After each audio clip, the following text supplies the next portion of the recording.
Sir Telangana గురించి, తెలంగాణ రాజకీయం గురించి, తెలంగాణ ఉన్న రాజకీయ నాయకుల గురించి ప్రతి ఒక్కళ్ళ గురించి మీకు అణువణువు తెలుసు. ఇలాంటి సిచ్యువేషన్ మీరు చెప్తున్న గనక సిచ్యువేషన్ వస్తే ఏ ప్రభుత్వం ఏర్పడాలన్నా BRS direct or indirect support or ప్రమేయం లేకుండా జరగదు. అలాంటి సిచ్యువేషన్ వస్తే అప్పుడు కేసీఆర్ స్టాండ్ ఏంటి, బీఆర్ఎస్ స్టాండ్ ఏంటి? అలాంటి కొయిలేషన్ గవర్నమెంట్ వైపు ఆలోచిస్తారా, లేదు మళ్ళీ ఎన్నికలకు వెళ్ళటం మీదే దృష్టి పెడతారా? మేమేమంటున్నామంటే మేము ప్రజాస్వామ్యవాదులు. మేము గెలిచినప్పుడు బీజేపీ మమ్మల్ని తిప్పలు పెడితే కూడా మేము బాధపడ్డాం. ఈ గవర్నమెంట్ 5 ఏళ్ళు ఉండాలని మేము కోరుకుంటామండి. వీళ్ళ పూర్తి రంగు బయటపడుతుంది, వీళ్ళ శక్తి సామర్థ్యం వీళ్ళ తెలివితేటలు అన్నీ బయటపడతాయి. అప్పుడు ఆటోమేటిక్గా బీఆర్ఎస్ బీఫామ్ దొరికిన ఎమ్మెల్యే అయిపోతాడు.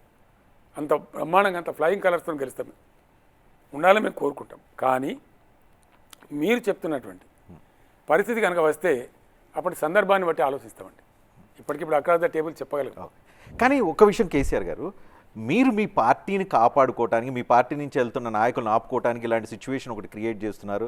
రాజకీయంగా ఇలాంటి విమర్శ లేకపోతే ఇలాంటి ఆలోచన కాంగ్రెస్ పార్టీ మీద చేస్తున్నారు నేను ఎందుకు అనుకోకూడదు? మీరు అనుకుంటే నేనేం చేయనండి. That is your choice. Democracy, మీకు ఆ స్వేచ్ఛ ఉంది, మీరు అనుకుంటే నాకు అభ్యంతరం లేదు.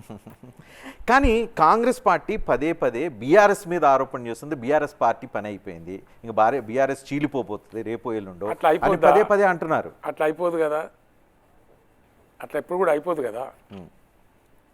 అదే అజ్ఞానం అని అనేది. 10 ఏళ్ళు అవుట్ ఆఫ్ పవర్ ఉంది కాంగ్రెస్, ఆరిపోయిందండి.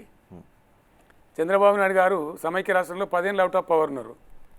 మళ్ళీ ఆంధ్రప్రదేశ్ ఏర్పడంగానే పోయి ఆంధ్రప్రదేశ్లో ముఖ్యమంత్రి అయినరు. అట్లా అనుకుంటారు ఎవరన్నా.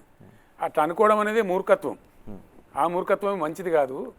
ఆ పిచ్చి ప్రయత్నాలు బంద్ చేసి మీరు ప్రజలకు ఇచ్చిన 6 వాగ్దానాలు నెరవేర్చండి. కనీసం 6 రైతులను ముంచిండ్రు. తులం బంగారం తుస్సుమన్నది, వచ్చే ప్రశ్న లేదు. ప్రజలకు మీ యువ వికాసం అన్నారు, అది పోయింది. 2500 ప్రతి మహిళకి ఇస్తామన్నారు, అది మునుగు కొట్టేసినారు. ఇందిరమ్మ ఇండ్లు అన్నారు, అదే ఏమీ లేదు, ఎటు లేదు. గృహజ్యోతి విద్యుత్ అన్నారు, ప్రజలకు బిల్లులు ఎక్కువ వస్తూ ఉన్నాయి, రోజు కంప్లైంట్స్ వస్తూ ఉన్నాయి. సార్ ఇంతకుముందు 800 కట్టిన ఇప్పుడు 1500 వస్తుంది, 2000 వస్తుంది, మొత్తుకుంటా ఉన్నారు జనము. అంటే మీదంతా బోగస్ అని తేలిపోయింది. ఖచ్చితంగా పార్లమెంట్ ఎన్నికల్లో మీకు, ఎందుకంటే మీకు సురుకు పెడతారు ప్రజలు. అండ్ ఏం జరుగుతుంది, రజనీకాంత్ గారు జనరల్గా గ్రామాలలో పంచాయతీలు జరుగుతాయండి. పంచాయతీ జరిగితే ఏం చేస్తాడు, ఎవడైతే వాదిస్తాడో వాడు మంచి పంచుని ఎన్నుకుంటాడండి.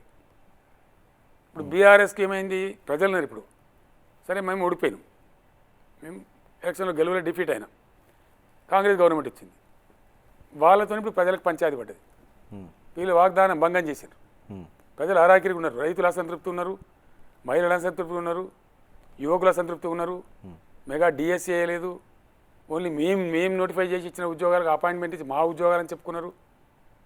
మాకు పుట్టిన పిల్లలు వాళ్ళ పిల్లలని చెప్పుకున్నారు. ఇవన్నీ జరిగినాయి, ప్రజలకు తెలిసిపోయింది. ఇప్పుడు ప్రజల పక్షాన వాదించేటువంటి పంచు కావాలి. ఆ పంచు బీఆర్ఎస్.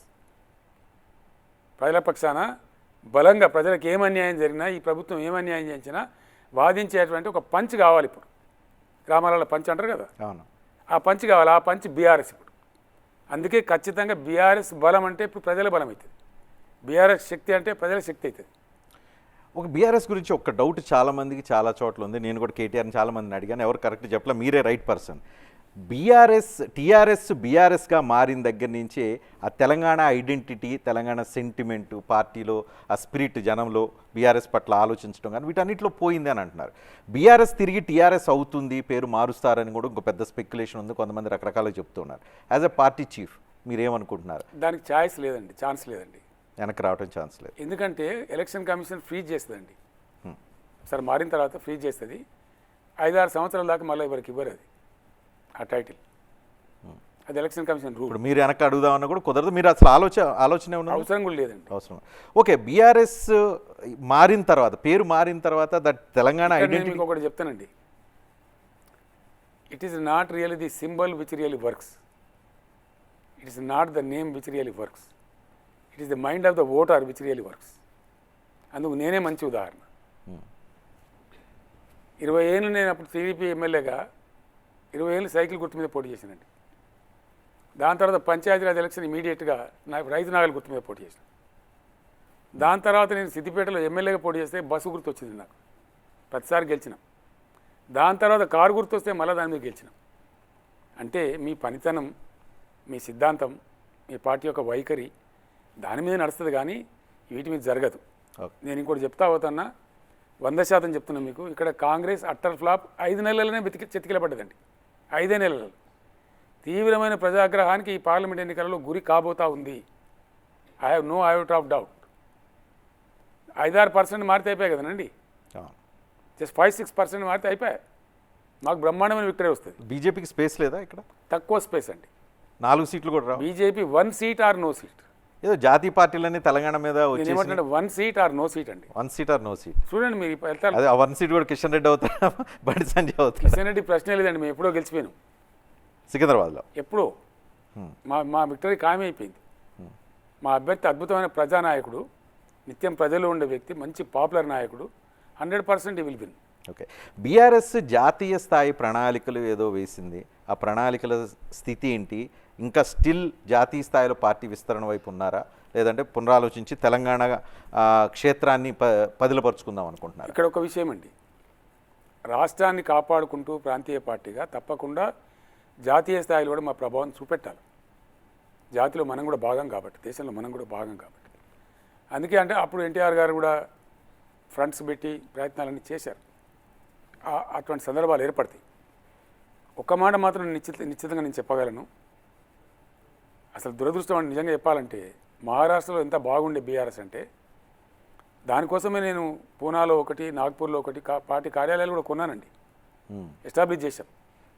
అసలు ఇక్కడ కనుక మేము గెలిచి ఉంటే, ఇక్కడ దురదృష్టం మేము ఓడిపోయినాం. కానీ ఈ పార్టీకి మహారాష్ట్రలో అసలు మా బీఆర్ఎస్ దుమ్ము ఎంత ఉండేదంటే, ఎంత అద్భుతంగా ఉండేదంటే చాలా గొప్పగా ఉండేది. సరే, అది మిస్ అయినాం. నో ప్రాబ్లం, పాలిటిక్స్లో మిస్ అవుతూ ఉంటుంది. You don't feel for that. కానీ భవిష్యత్తు నేను చెప్తా ఉన్నా, నేను చెప్పిందల్లా జరిగింది. నేను తెలంగాణ వస్తుందని చెప్పినా వచ్చింది, బీఆర్ఎస్ ప్రభుత్వం వస్తుందని చెప్పినా వచ్చింది, రెండవసారి గెలుస్తామని చెప్పినా గెలిచింది. డెఫినెట్గా రాబోయే రోజులలో నేను 100% చెప్తా ఉన్నా, బీఆర్ఎస్ తన ప్రభావాన్ని పెంచుకుంటుంది. ఇప్పటికే మోడీ కూడా సరైన పోటింగ్ రావడం లేదు ఆయన అనుకున్నంత. ఆయన 400 పార్ గీర్ 100 పార్ అంటే అదేం లేదు, తగ్గుతూ ఉంది. డైలీ వార్తలు వస్తూ ఉన్నాయి. మన జరిగిన ఫేజ్ అంతా కూడా ఆయనకు వ్యతిరేకంగా జరిగింది, అందరికీ తెలిసే విషయం. రాబోయే రోజులలో బీఆర్ఎస్ బ్రహ్మాండమైన రోల్ పోషించి ఇక్కడ ప్రభుత్వానికి వస్తుంది, కేంద్ర రాజకీయాలను కూడా శాసిస్తుంది, తన ప్రభావాన్ని చూపిస్తుంది. సో కేంద్ర రాజకీయాలు శాసించాలంటే ఇద్దరు ఎన్డీఏ ఆర్ యూపీ, ఇండియా కూటమి రెండు. ఏ కూటమి ఉంటుందో ఎవరికి తెలుసండి? అప్పుడు మారిపోతాయి అంటే మారిపోతాయి కదా. ఇప్పుడు కాంగ్రెస్ పని కూడా మారుతుంది, బీజేపీ పని కూడా మారుతుంది. బీజేపీ తప్పకుండా పోవాల్సినంత పీక్కు పోయిందండి, ఇప్పుడు కిందికి రావాల్సిందే ఇంకా.